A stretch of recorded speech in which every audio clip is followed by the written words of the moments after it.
Mes chers élèves, bienvenue sur votre chaîne Amis des maths.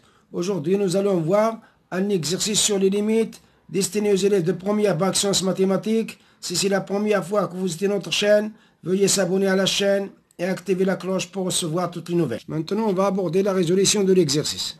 Montrons que la limite lorsqu'x tend vers a de x f de a moins a f de x sur x moins a est égal à f de a moins a f' de a.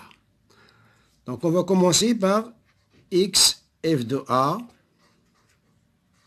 moins a f de x est égal à x f de a.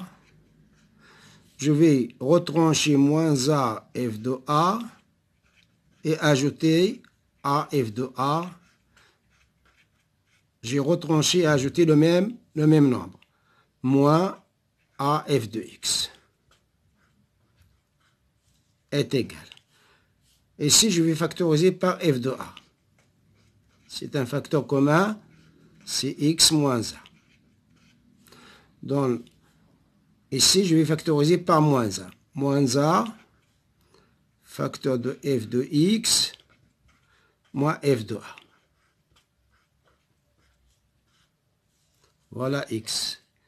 f de a, moins a, f de x, à quoi c'est égal. Maintenant, je vais diviser les deux membres de l'égalité par x moins a. X f de a, moins a f de x, sur x moins a est égal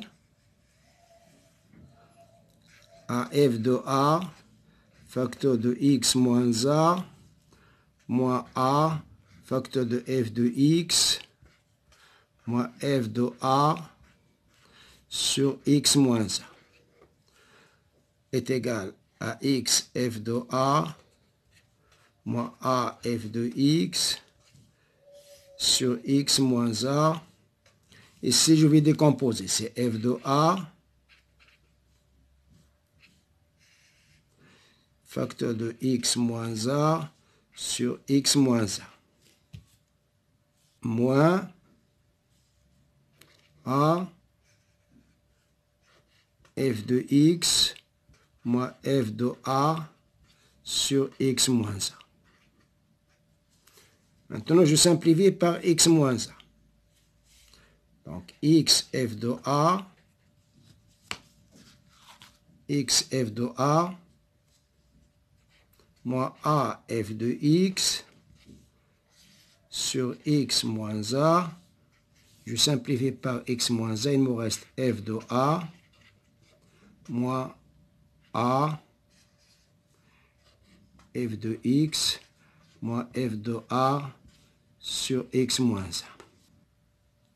Maintenant, je vais passer à la limite. La limite, lorsque x tend vers a, de x f de a, moins a f de x, sur x moins a, est égal à la limite, lorsque x tend vers a, de f de a, moins a, f de x moins f de a, sur x moins a. Donc la limite lorsque x tend vers a, de x f de a, sur moins a f de x, fois moins a f de x, sur x moins a, est égal, ça c'est un nombre, donc est égal à f de a, moins a, la limite, lorsque x tend vers a, de f de x, moins f de a, sur x moins a, est égal, donc la limite, lorsque x tend vers a, de x f de a, moins a f de x, sur x moins a, est égal à f de a, moins a. Cette limite-là, si le nombre est égal à f' de a, c'est le nombre dérivé de la fonction f au point x est égal à a. Donc cette limite-là, c'est f' de a. C'est le nombre dérivé de la fonction f au point x est égal à a. Donc voilà le résultat. Donc la limite, lorsque x tend vers a, x f de a, moins a f de x, sur x moins a, il est bien égal à f de a, moins a f' de a. Voilà le résultat demandé. Deuxièmement, on va faire une application du résultat précédent. Calculons la limite lorsque x tend vers p sur 6 de x moins p sur 3 sinus de x sur x moins p sur 6. Avant d'aborder le calcul de cette limite, on va tout d'abord voir est-ce que notre limite peut être calculée directement ou bien elle présente une forme indéterminée. Je remplace x par sa valeur. Ça nous donne p sur 6 moins p sur 3 sinus de p sur 6 sur 1 demi sur p sur 6 moins p sur 6.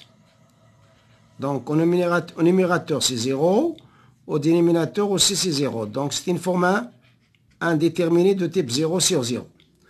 Donc il faut qu'on se débarrasse de cette forme indéterminée. Donc on va calculer la limite. Donc la limite, lorsque x tend vers pi sur 6, de x moins pi sur 3, sinus de x sur x moins pi sur 6 est égal à la limite, lorsque x tend vers pi sur 6, ici, je vais multiplier par 2 et diviser par 2. Donc, c'est 2 fois x multiplié par 1 demi. C'est comme j'ai rien fait. J'ai multiplié par 2 et divisé par 2.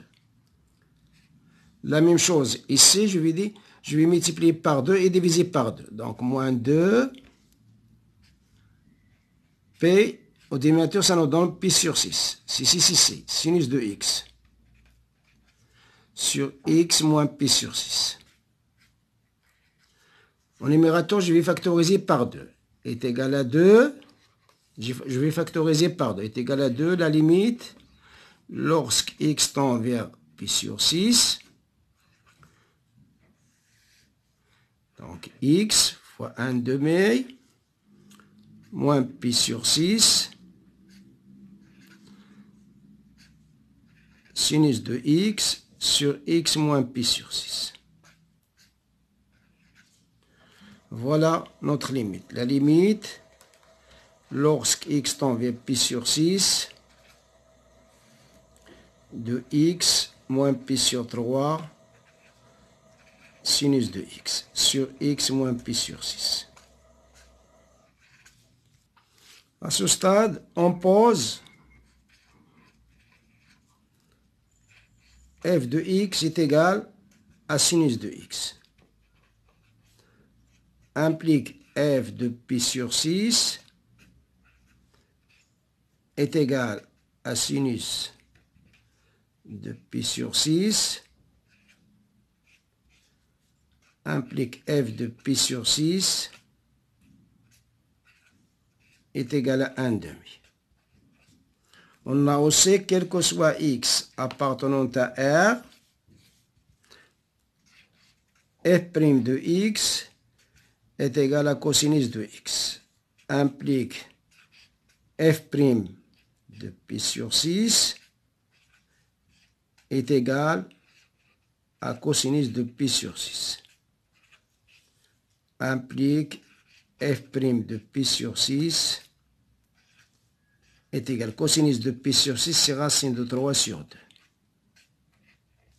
Maintenant, on va revenir au calcul de la limite. Notre limite, la limite, lorsque x tend vers pi sur 6, de x moins pi sur 3,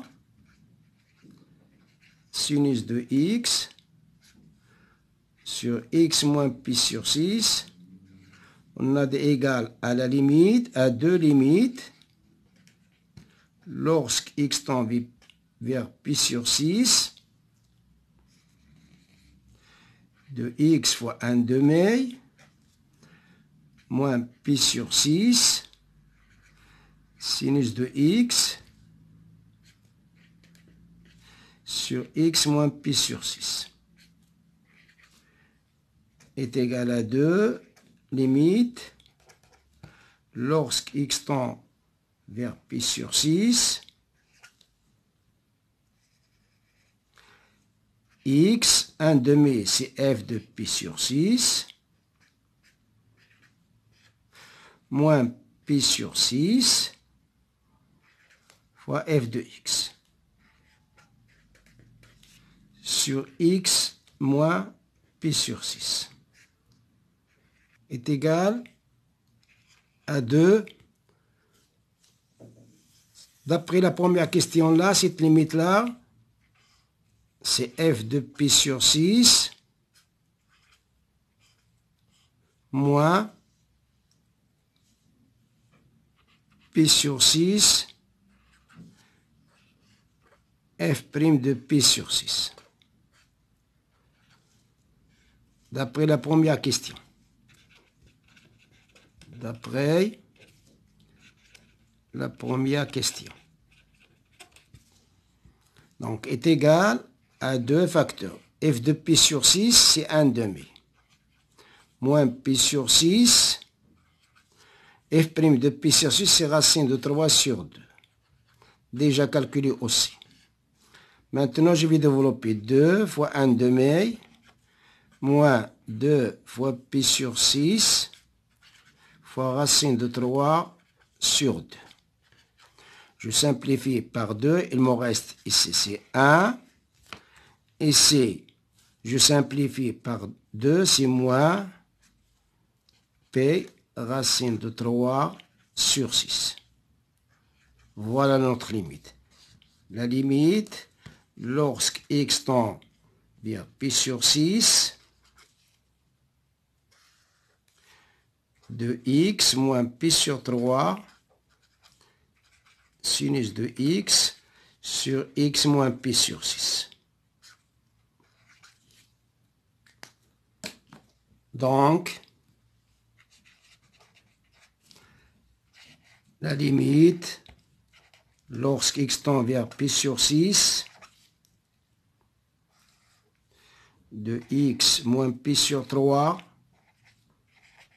sinus de x sur x moins pi sur 6, est égal à 1 moins p racine de 3 sur 6. Voilà le résultat. Voilà le résultat de notre limite. On s'arrête là et à la prochaine fois, Inch'Allah. Et n'oubliez pas de nous encourager par un like et merci.